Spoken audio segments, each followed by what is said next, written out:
Like, something strange is afoot at the Circle K is basically what's happening in Bentley. So I wound up picking up Murder by the Orient Express. No. And I saw the pronunciation of this author's name. Hold, please.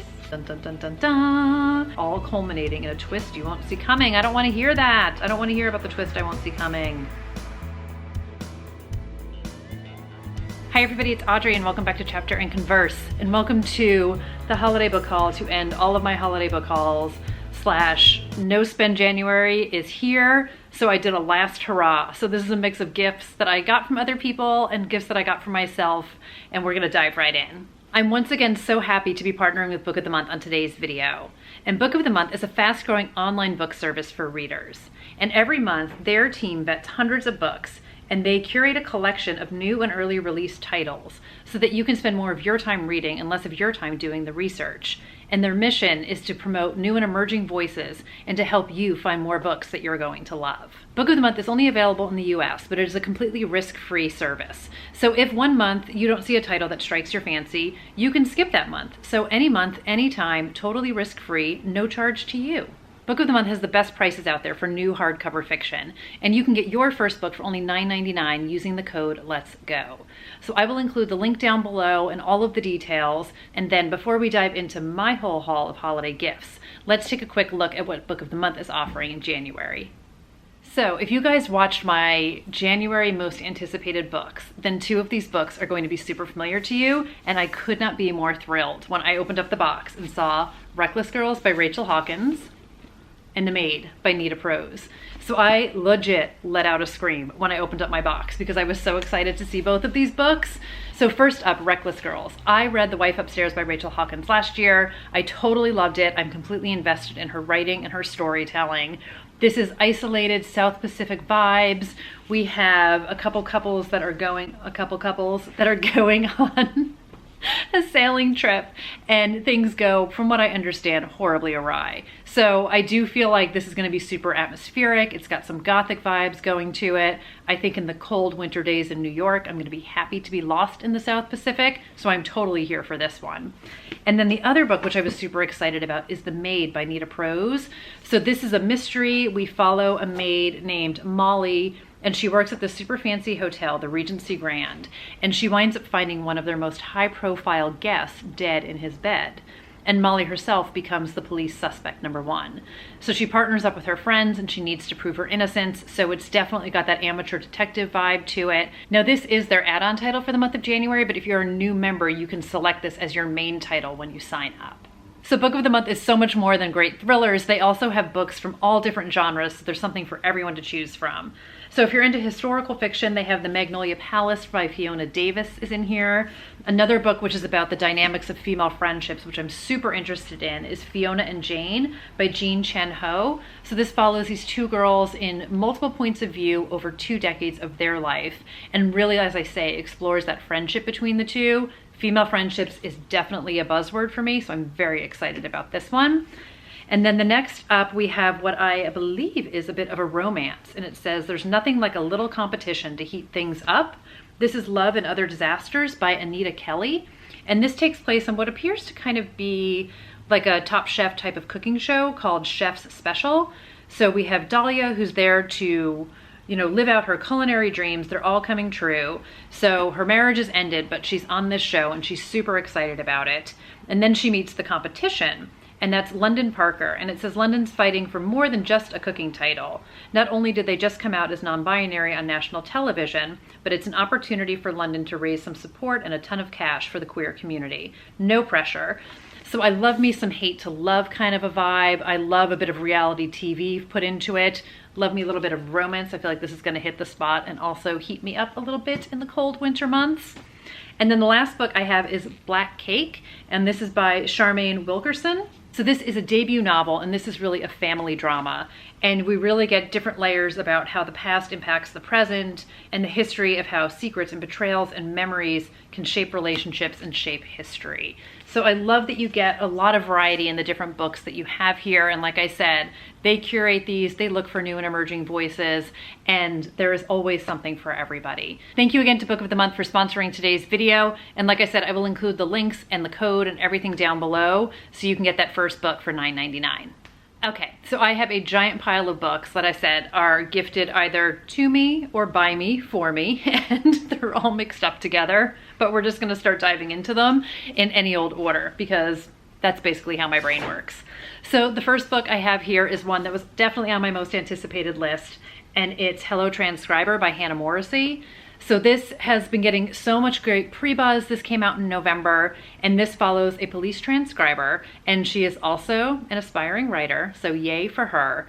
And she winds up getting involved in this super dark police investigation. So this one is set in Wisconsin, and like I said, she is a writer. She's trying to write a mystery, but she's sort of looking for that real life experience to be able to inject into her story. So she finds herself getting involved in a case to be able to help sort of influence her writing and impact her writing. And it definitely sounds like things get messy and things get dangerous, and she's probably gotten in a little bit over her head. But again, I'm hearing so many great things about this book, and I'm so excited to read it. Another of my most anticipated books is Grave Reservations by Sherry Priest. And this is kind of, I don't know if she's a real psychic or a fake psychic or just a psychic who doesn't quite always have her pulse on things, but she winds up meeting Grady Merritt from the Seattle PD, and he is convinced that her psychic abilities can help him solve a case. So the two of them wind up partnering together on an investigation. So in this one, it says they're now joined by a ragtag group of bar patrons and pals alike. They set out to catch a killer. So I have a feeling this might be like a little bit Aurora Teagarden vibes to it. I think it's probably not dark and gritty mystery, but like going to capture all of my attention kind of a mystery. I love an Aurora Teagarden. I love a Hallmark movies and mysteries. And I'm just loving, again, I don't know if she's a real psychic or a fake psychic, but I always love when like the amateur partners up with the police detective and you get like that Castle vibe, or Mystery 101, which is that show on Hallmark movies and mysteries, or like the movie that they make on Hallmark movies and mysteries, but definitely sounds interesting to me and definitely up my alley. In the dark and messed up female friendship dynamic, we have Nice Girls by Catherine Dang. And this one has kind of both those twisted female friendships and a bit of social media and a bit, I think, of just sort of cultural commentary on all of it. So in this book, we follow a girl named Mary, and it said she used to be such a nice girl. And then she was the quiet, chubby teen with a scholarship to an Ivy League school. But 3 years later, Ivy League Mary comes back from Cornell, and she is a thinner, cynical, restless failure who was kicked out of school at the beginning of her senior year, but she won't tell anyone why. So she returns to her hometown, sounds like a little bit of a tail between her leg. And then a friend of hers that she knew when she was younger, a girl named Olivia, who is this rising social media star, goes missing. And then similarly, another girl named Dee Maria Jackson has also gone missing, and her case has been dismissed as being a runaway. So Mary starts to look into both of those disappearances, what happened to them, and it says Mary pries at the cracks in the careful facade surrounding the two missing girls. Old wounds will bleed fresh and force her to confront a horrible truth. Maybe there are no nice girls after all. So again, I love me some amateur detectiveness to it. It definitely sounds like there is some messed up stuff going on, perhaps between these girls. And this one is set in Minnesota. So I'm doing some Midwest books here, you guys. But I'm really excited for this one. So it says it's the angry dark side of girlhood. Love that. I just love the twisted female friendship. So I'm counting on it in spades in this book. The next book is a Scandinavian investigative story, and this is like a police investigative story. And this is We Know You Remember by Tove Alsterdal. So this was the winner of the Swedish Crime Novel of the Year award. You guys know I have been deep down a Ragnar Jonasson rabbit hole, and I'm loving it. So this one says, a missing girl, a hidden body, a decades-long cover-up, and old sins cast in new light. So character-driven mystery. I think we get multiple timelines in this one. We get some police investigation, and I'm really excited about this one. So I had heard some really good things about it. Yeah, we're following a police detective. We've got a suspicious death. I don't want to read too much from the inside flap because nothing good comes of that usually, but I am really excited for this, and I've really been enjoying sort of these darker police investigative books that I started to read again, and I'm really enjoying being in that world again. But it feels atmospheric, it feels like all the mystery, and I'm excited for it. Next up is a book that I am long overdue of picking up, and it's the final revival of Opal and Nev, and this is by Dawnie Walton. So this was definitely referred to a lot, where people were like, if you like Daisy Jones, you're gonna love this as well. This is told as an oral history. So by no means the same book, but sort of has that same structure and vibe to it about a fictional, in this case, rock duet. And in this one, we are also, I believe, set in the 70s to begin with. Yes, early 70s New York City. So Opal is fiercely independent, and it says she is a young woman pushing against the grain in her style and attitude, a black punk artist before her time. So it begins in Detroit. She is discovered by this British singer-songwriter, Neville Charles, and the two of them wind up working together and creating music together and going to New York. So in the early 70s, there is a promotional concert that they're a part of, and another band that is represented by their label brandishes a Confederate flag at this concert. And it says, Opal's bold protest and the violence that ensues set off a chain of events that will not only change the lives of those she loves, but also be a deadly reminder of the repercussions, be a deadly reminder that repercussions are always harder for women, especially Black women who dare to speak their truth. And then the book picks up again in 2016, and they relive what happened then and how it impacted them. And again, it's told in an oral history, it's told in interviews. So like I said, I've been hearing such great things about this book since it came out, and I am excited to have it and to read it. The next book is a little bit out of my comfort zone, I would say, but I also found it super intriguing. So it's The 22 Murders of Madison May by Max Barry. That's a lot of M's. And this is sort of in the sci-fi category, which is definitely not a place I would normally go to, but it's kind of giving me the 7.5 Deaths of Evelyn Hardcastle kind of vibes by Stuart Turton, which I haven't read yet, but I do know a bit about that book. So in this one, we are in Queens, New York, and we have a 22-year-old real estate agent named Madison, and she's showing a house. So it says the buyer, a man she's never met, is friendly, engaging, and claims to be her soulmate from a parallel life. She's in danger, he tells her, and he's come to save her. And then we have, later that day, a newspaper journalist named Felicity Staples is assigned to report on Madison May's murder. Like, Madison, you're in danger, girl, and then she's dead. So Felicity winds up looking into this, and it says she finds herself drawn into a shocking conspiracy, dun dun dun dun dun, and she's forced to seek the truth behind Madison May, the woman who was murdered over and over in different ways wherever she goes. So the only way for Felicity to save herself is to save and solve the case of Madison May. So I have not heard anybody really talking about this, and maybe I'm just not listening to the right people, but when this first came across my radar, I was like, this sounds really interesting to me. So it's supposed to be like tense crime thriller. I have not read anything by Max Barry either. He's written numerous novels, it says in the back. So hopefully this is going to be a new to me, yay, I love this book, and I can dive into some backlist. But like I said, a little out of my comfort zone in the sci-fi aspect of it, but murder is always my comfort zone, so here we go.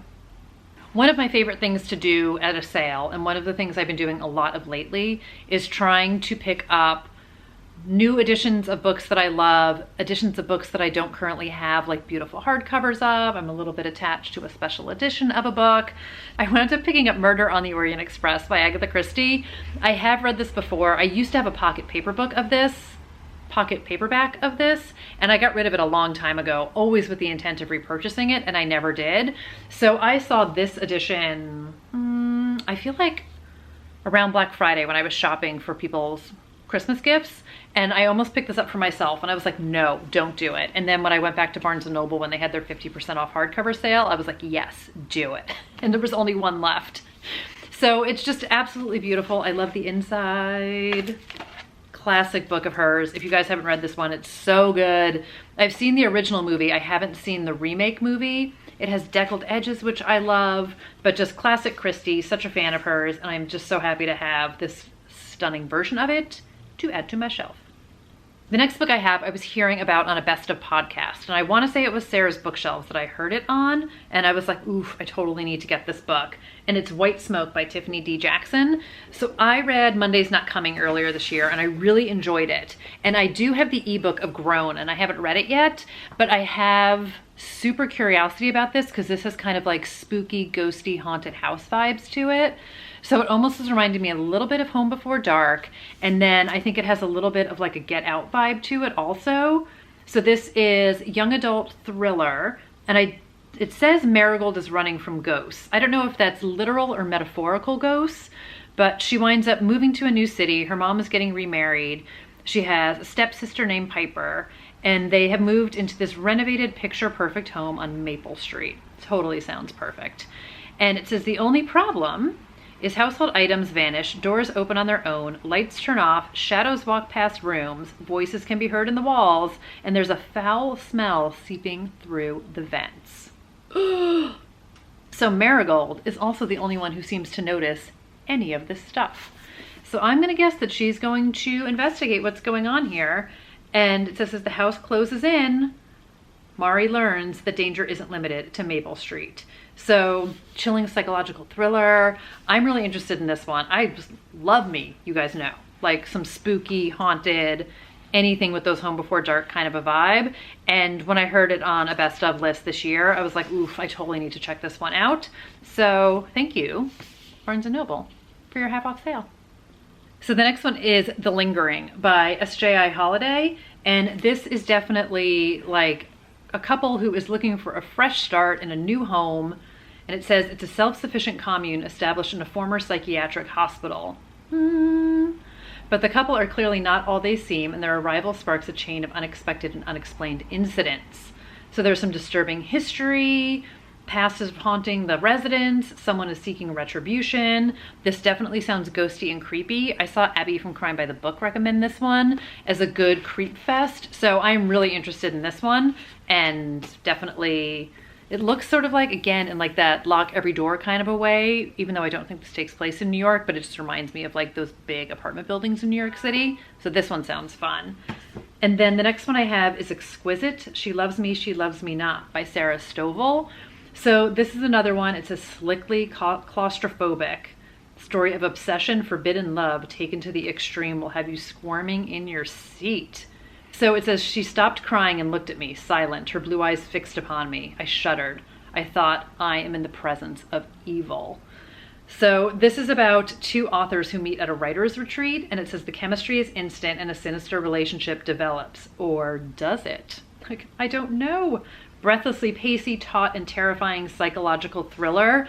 So I love me a book about writers, you guys know. This one sounds like super messed up. I don't know if it's going to be like Misery level messed up or what, but I am definitely interested in this one.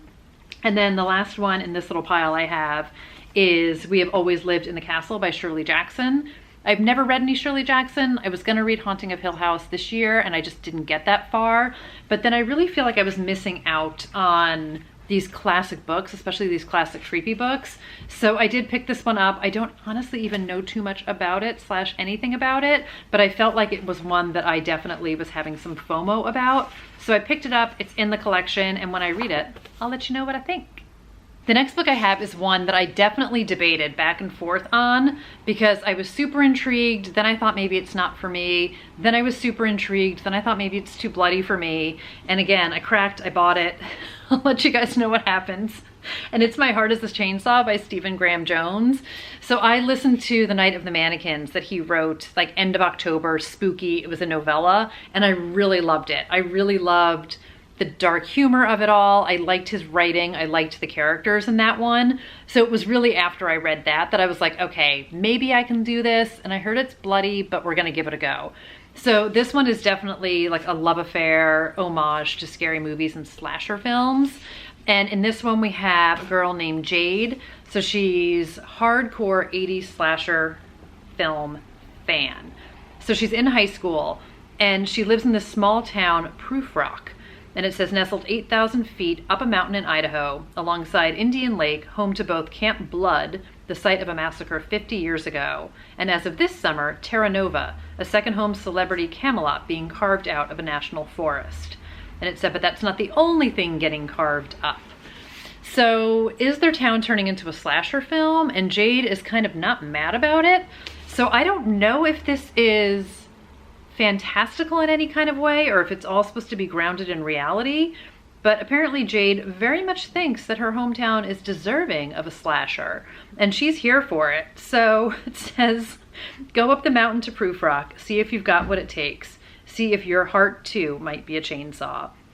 So I have limited what I've listened to about this because I'm just so terrified of anything being ruined for me, but I'm also super curious about it. And I feel like you can't really tell on camera, but the cover is like textured, and then it has like this really interesting dimension where we've got, I'm guessing, my heart being chainsawed apart. But I'm gonna try and put on my big girl brave pants and give this one a go. So another book that I was super intrigued by, and I've had a few of you guys recommend it to me, is The Turnout by Megan Abbott. So I loved Dare Me, and I love what she does in her books with those dynamics of female friendships. It is definitely something I am here for. This is about two sisters and the husband of one of the sisters who run a ballet studio. And I understand this is very dark, very twisted, very messed up relationships. I also think very messy relationships. And it definitely sounds like all things that I love and need in my life. And I haven't read a Megan Abbott since I read Dare Me last year, and I really have been interested in reading more by her, but have been sort of waiting for that book that strikes the chord. And this is definitely one that keeps coming up over and over again. Dara and Marie Durant are the sisters and the dancers, and their parents have died in a tragic accident nearly a dozen years ago. So the sisters are running, like I said, this dance school, and then it is with the husband of one of them, this guy named Charlie, who used to be their mother's prize student. And then like we have somebody new comes into town, and they're planning for the annual performance of the Nutcracker, and it just sounds like things go really, really wrong. So her writing is always so great. Again, I really love her dark characters, and I'm here for it, and I'm interested in it. So I got The Turnout, and then on a similar vibe, I picked up the Ballerinas, which also showed up on Sarah's bookshelves underrated books of 2021. And I had seen this one also when I was doing a little bit of research, and I'll be honest, I just sort of was like, I have too many books, I just like can't get to it right now as I sit here surrounded by books. But I kept hearing about it. When I saw it on her underrated list, I was like, dang, why didn't I pick it up? So when Barnes & Noble had the sale, I picked it up. And this one is some past and present timelines, obviously also about dancers, so I've got a vibe going here. And we have 13 years ago, Delphine abandoned her prestigious solo spot at the Paris Opera Ballet, tongue twisting, for a new life in St. Petersburg. And it says, taking with her a secret that could upend the lives of her best friends, fellow dancers Lindsay and Margot. So now they are 36 years old, and Delphine has returned, and it sounds like we're gonna get mystery in the past and the present. We've got secrets, we've got dark and messed up female friendship going on here. I believe we are mostly, hopefully, maybe set in Paris. Maybe I'm making that up, but it's ambition, it's passion, and it says the sublimated rage that so many women hold inside. So I'm definitely super intrigued by this book, and I'm really curious about the dynamic between these women and what the secret is. And I love getting some multiple timelines and flashbacks and all that kind of stuff. So I have not read too much about this book other than people are saying really great things about it, and I kind of prefer to stay a bit in the dark. This also gives me a little bit of the girls are also nice here vibes. So this one might get prioritized a little bit higher up the list because I'm definitely I'm either like dark and messed up police investigation or dark and messed up female friendship is sort of my sweet spot right now, and I like where I'm at with the books. And then the last book I picked up is another one that I've already listened to and read and enjoyed, but I didn't have a physical copy of it. And because I'm just a hardback lover at heart is my favorite, I really wanted the hardback of this book, and it's The Bright Lands by John Fram. It's so beautiful for one. This book was so creepy, atmospheric, spooky. The audiobook is perfection. Listening to the creepy voice in your ear completely gave me chills up my spine. Like, this book totally freaked me out with the creepy nature of it all, and I loved it. So this is kind of like Friday Night Lights Varsity Blues-ish, and sort of like a Beartown vibe of like the entire town just living for, in this case, the football team, and how everyone surrounds themselves around it, hence like the Varsity Blues and the Friday Night Lights of it all. But then we have a real dark overtone slash messed up stuff going on in this town. So this is small town Texas, and it is a town called Bentley, and their star quarterback is a guy named Dylan, and he winds up going missing. So Dylan is the younger brother of our main character, Joel, And Dylan had called him up at the beginning of the book, and Joel just knew something was wrong. And he winds up coming home and he sees Dylan, and the night that he comes home, the night of the big game, Dylan never comes home again and they can't find him. So Joel winds up having to partner up with an old friend of his from high school who is now a sheriff, I want to say she is. She's a deputy, sheriff's deputy, look at me, Starsha Clark, and they are basically partnering together to find out what happened to Dylan. So a lot of hitches to this in that this is a very closed-minded, very small town. A lot of people don't get out of it. Everybody knows your business. Everybody knows your history. So 10 years ago, Joel was basically shamed out of this conservative town for being gay. And he's been living in New York City ever since, and it's thought he left it all behind. But now that he has returned, and now that his younger brother has gone missing, he has to deal with all of those same people and all of those same closed-minded mentalities that he had sort of thought he had abandoned all those years ago. And you start to discover secrets in the past, secrets in the present.